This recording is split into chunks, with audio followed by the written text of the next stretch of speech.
Bermusik, membuat sebuah karya, sampai mempunyai sebuah band, itu adalah yang aku lakukan saat ini. Meskipun aku bukan seorang anak sastra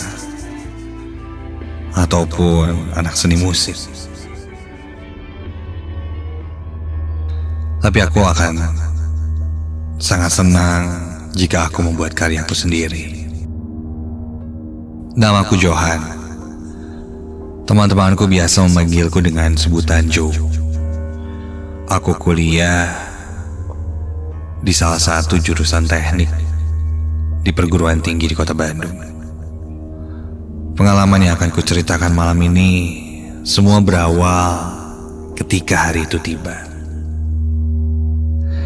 Setiap seminggu sekali aku selalu rutin melakukan kegiatan musikku bersama band. Bahkan hampir setiap hari aku latihan band di rumahku untuk sekedar menghafalkan lagu dan membuatku percaya diri.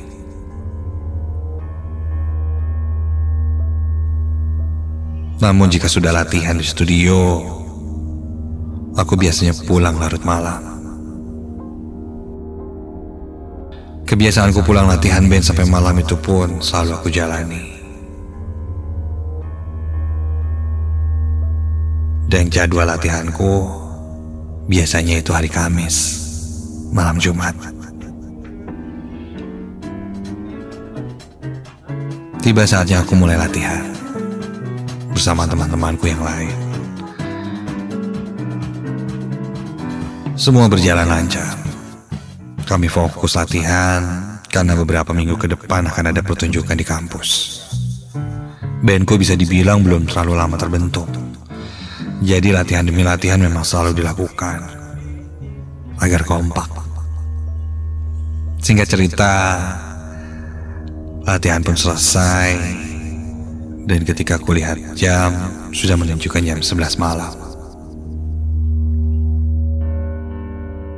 Setelah semua selesai, karena aku tidak membawa kendaraan, aku pun langsung memesan taksi online untuk pulang.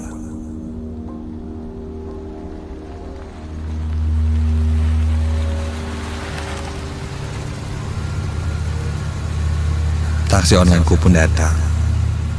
Aku berpamitan dan aku pun pulang ke rumah.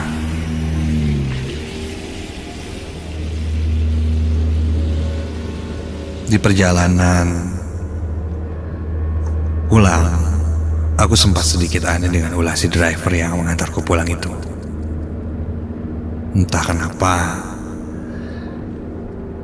driver itu tiba-tiba saja mengajakku mengobrol dan bercerita tentang hantu. Aku tidak terlalu merespon banyak obrolan itu. Namun yang aku dengar, samar driver itu bercerita tentang sosok perempuan yang suka menunggu di pohon.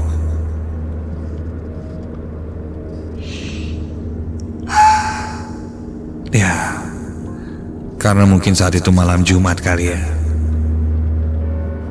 Jadi topik yang dibahas seputaran setan. Aku hanya menanggapinya dengan, oh iya gitu ya.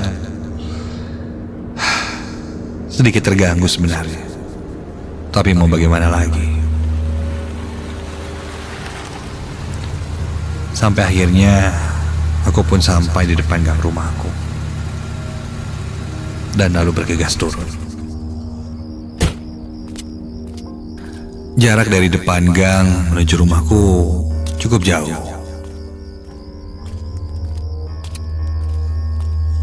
Aku berjalan, dan ketika itu tidak ada satupun orang yang lewat di gang itu. Ya, karena sudah terlalu malam mungkin.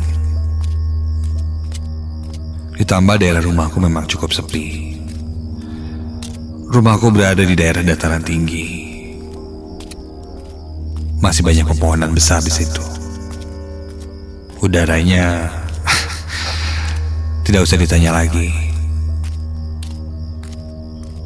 Jika siang hari saja terasa dingin, apalagi malam hari. Ketika aku berjalan, kulihat pohon-pohon besar di sekitarku. Melihat itu aku jadi teringat percakapan driver tadi tentang sosok perempuan yang suka menunggu di pohon. Apaan sih?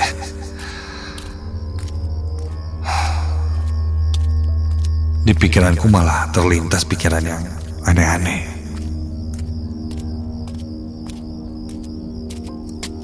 Aku pun terus berjalan menuju rumahku.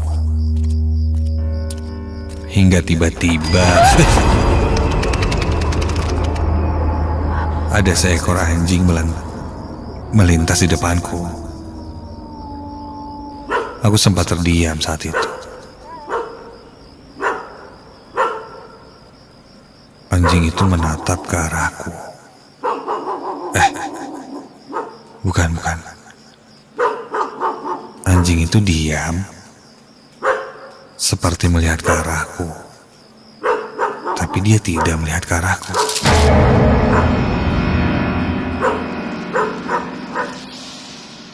Dari pergerakannya dia menatap sesuatu yang ada di belakangku. Ya, anjing itu terlihat diam dan tidak melepaskan pandangannya yang menuju ke arah belakangku. Aku merasa sedikit aneh melihat anjing itu.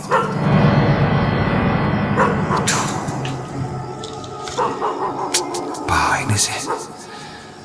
Ngalangin jalan aja nih.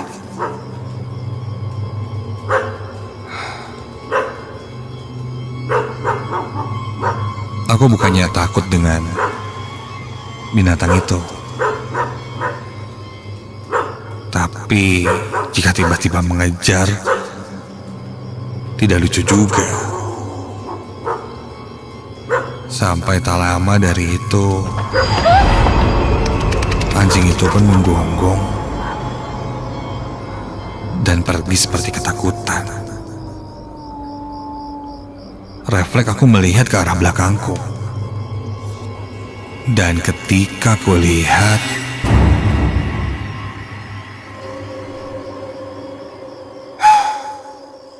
kosong. Tidak ada apa-apa. Yang kulihat hanya jalanan kosong dan pohon-pohon di sekitarku yang tertiup oleh angin.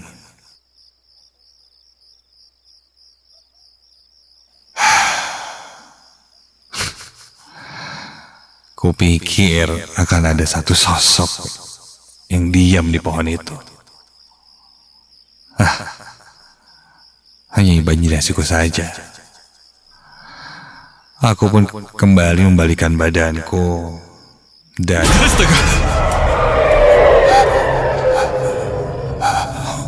Aku terkejut ketika tiba-tiba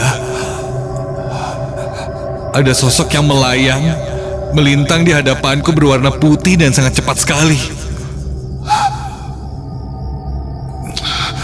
Sontak aku langsung berlari. Tanpa pikir apapun, aku terus saja berlari. Tanpa tahu kemana arahku berlari.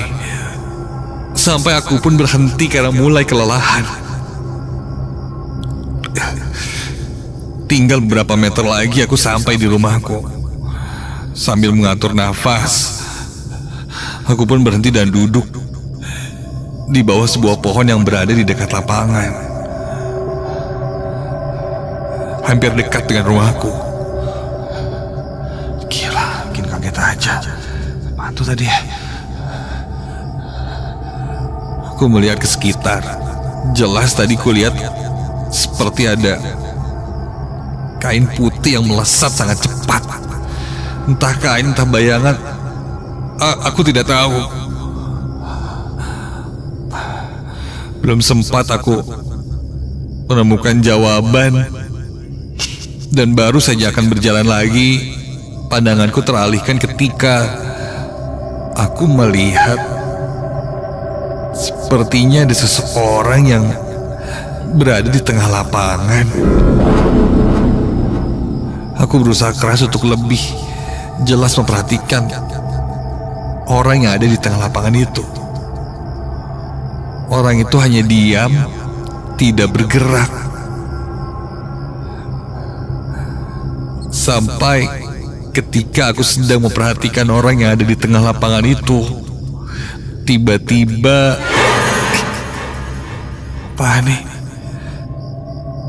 Dari atas pohon kurasa ada sesuatu yang menetes jatuh ke keningku. Saat aku sentuh, seperti cairan kental berwarna agak gelap. Kontan aku langsung melihat ke atas pohon. Dan ketika kulihat,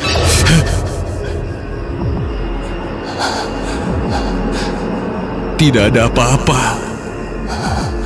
Hanya daun-daun saja yang tertiup oleh angin.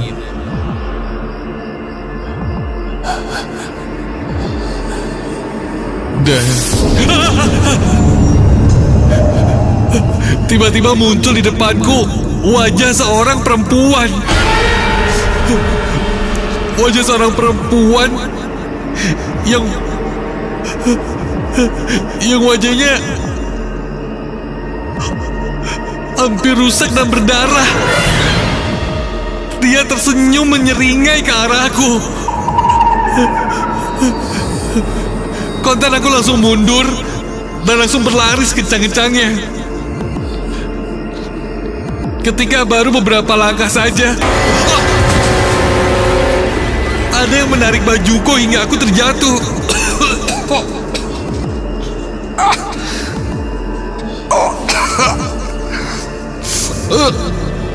Nafasku mulai sesak ketika itu. Dan ketika aku melihat ke atas, jelas di atas dahan pohon itu duduk seorang perempuan dengan rambut panjang menjuntai. Kakinya pun menjuntai ke bawah, dan dia menggerak-gerakkan kakinya maju mundur. Wajah perempuan itu rusak dan berdarah.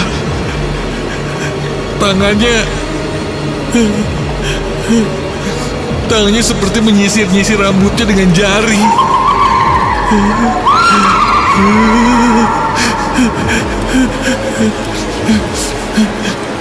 Panik, aku langsung meronta, bangkit dan langsung berlari meninggalkan lapangan itu.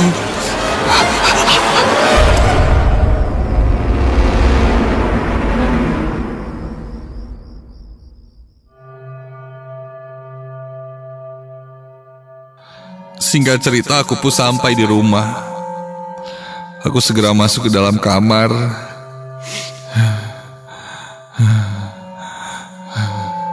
Tanganku bergetar. Ibu pun masuk ke kamarku dan menanyakan padaku. Mungkin feeling seorang ibu sangat kuat. Aku pun terduduk di lantai. Dengan masih ketakutan, aku ceritakan apa yang kualami.